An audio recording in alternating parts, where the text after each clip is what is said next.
Removing or placing filters in the earplugs. The filter can be removed by gently squeezing the earplug around the filter until it pops out. When using a filter removal tool, use the pointy bit to flip the filter on its side and remove it with your fingers. Please make sure you don't poke into the bottom of the filter with the pointy bit of the filter changing tool, as that will damage the filter.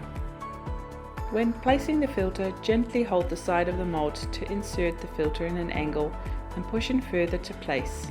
When placing the filter into the mold, ensure that the logo is visible on the outside of the earplug. When you use a filter tool for easy insertion, use the round hollow side to collect the filter in the tool. Press it in the mold and release the filter.